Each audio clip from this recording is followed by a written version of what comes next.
What's up guys, it's Nathan here. Today we dive into the murky waters of the Australian real estate industry, exploring the deceptive practices like underquoting, conditioning, and misleading conduct that can leave buyers and sellers frustrated, disappointed, and even in financial disaster. We'll hear first-hand accounts from agents and industry insiders as we discuss the regulations and penalties in place to curb these unscrupulous tactics and provide valuable tips on how to navigate the property market with caution and confidence. So whether you're a first homeowner or a seasoned property investor, buckle up as we expose the dark side of the Australian real estate market. Now, one of the primary concerns for potential buyers in Australia is underquoting, a deceptive practice where agents list a property with a lower unrealistic price guide to attract more buyers. This tactic can lead to buyers spending thousands of dollars on property inspections and legal fees only to realize that they never had a chance in purchasing the property because it was well outside their budget.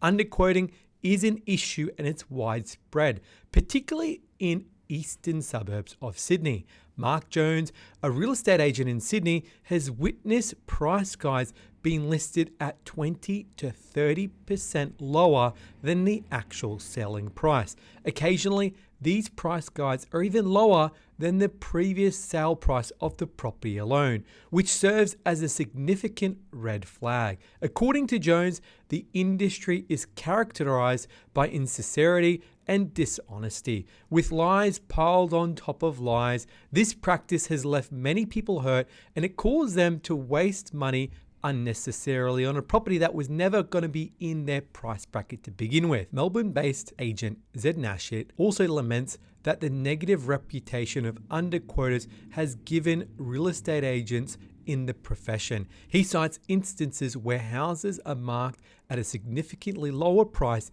than the reserve price, and it leads to buyers being frustrated at auctions. Although underquoting broadly is prohibited across most states in Australia under Australian consumer law, specific offences for underquoting only exist in New South Wales and Victoria. Agents in these states must maintain a record of comparable sales, which they use to provide as an estimate for the property's value.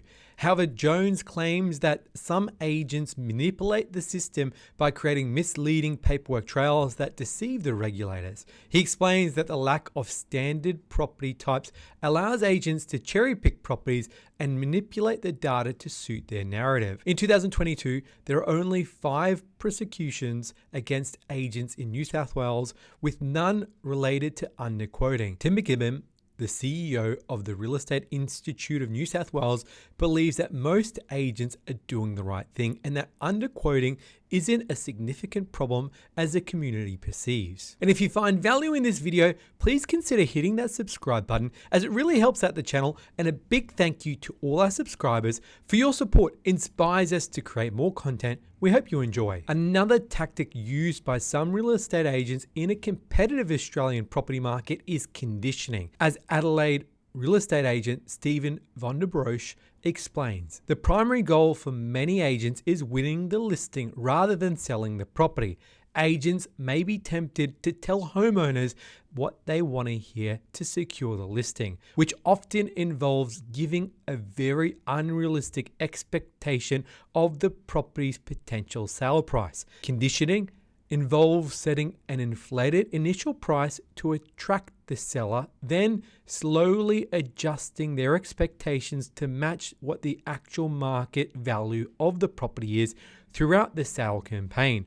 This practice can lead to homeowners feeling disappointed and even misled when their property doesn't sell for what they initially had been promised the price might go for.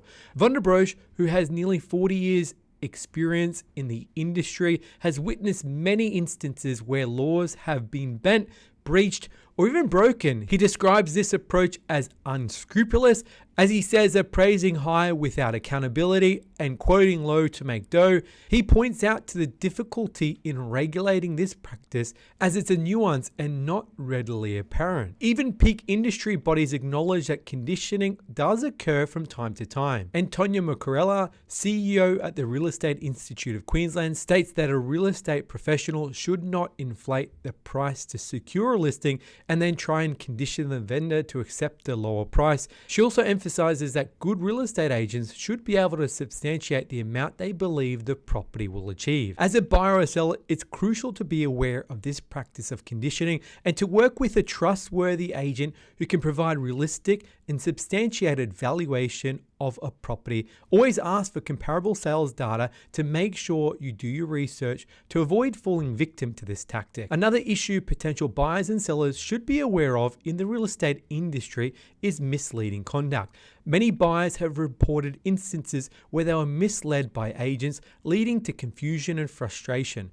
For example, in 2015, John O'Brien and his wife purchased a property in South Australia's Clare Valley, which was advertised as 8 acres by the agent who happened to be the property owner. It was only during their planning for a renovation that the couple discovered that the property's actual size was 5 acres, leaving them 3 acres short. The South Australian regulator, Consumer and Business Services, or CBS for short, investigated the case and found the agent had engaged in misleading conduct. The agent signed an enforceable undertaking to not make false or misleading representations and acknowledged that he should have known that the land was only 5.2 acres. However, there was no further penalties. Each state and territory maintains an online register allowing consumers to check real estate agents' license, and this is where disciplinary findings should be recorded on the register under South Australian law.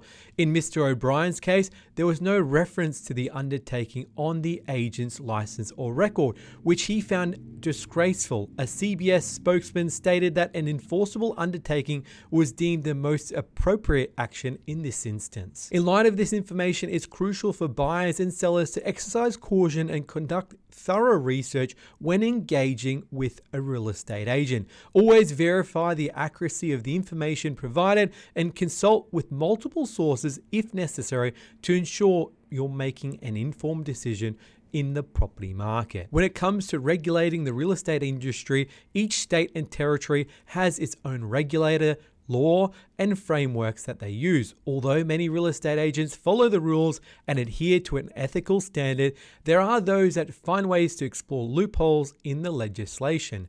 Canberra real estate agent Christine Shaw believes that the legislation should be improved to provide better protection for consumers. The rules and regulations can vary greatly between states, leading to inconsistencies in enforcement and consumer protection. One issue is fines imposed on agents who engage in misbehavior in New South Wales. Fair trading offences can issue on-the-spot fines of up to $2,200, which can increase to $22,000 if court action is taken. However, some argue that these fines are not a deterrent for agents who take millions of dollars a year. New South Wales Fair Trading Commissioner Natasha Mann is concerned about the issue and believes that stronger penalties should be introduced. The process for imposing penalties can vary across different states, and some regulators might not have the resources to effectively tackle the issue, like underquoting. For example, the Victorian government has established a task force to address the issue, but some agents doubt that the regulator has sufficient resources to manage the thousands of real estate agent transactions occurring annually. And remember to like, share, and subscribe to stay informed with all things property and finance. Mark Jones, the real estate agent we talked about earlier, also explains that there's standard practice for real estate agents to receive referral fees that are paid to anyone who brings in an agent listing or a lead. If a sale is resulted from that referral, the referring party can receive up to 20% of the commission that they make. This practice occurs between various professionals, including buyers agents, sales agents, financial planners, and accountants. Jones believes that as long as these fees are disclosed, there isn't a problem. However, the rules surrounding commissions and referral fees can vary between state to state. While agents are required to disclose any commissions that they may receive, the specific details differ. According to insiders, some agents are not fully disclosing their commissions. Kate Baker, CEO of the Real Estate Buyers Agents Association, emphasizes the importance of clear disclosure to consumers, but she acknowledges that many professionals don't adhere to this practice. Stephanie Tompkin from the Consumer Action Law Center also highlights the issue of uneven disclosure among real estate agent professionals. She argues that without full disclosures and understanding of the money exchange between different businesses in the property sale, individual purchasers may not be able to make an informed choice about whether they're getting the best deal possible. The Australian real estate market, while offering numerous opportunities for both buyers and sellers, can be fraught with deceptive practices and unethical behavior by some agents. As we've explored, underquoting, conditioning, and misleading conduct are all things consumers need to remain vigilant about. Conduct your own research and make sure you work with a trustworthy agent to avoid falling for these pitfalls. Did you know here at Hunter Galloway, we're mortgage brokers and help people Australia-wide. There's no cost for our service, and if you're looking to buy your first home or upgrade or even buy an investment property, we can help. Call us on 1300 088 065 or visit our website huntergalloway.com.au and fill in a contact form where we'd love to help. Guys, as always, thanks for watching and we'll see you next time.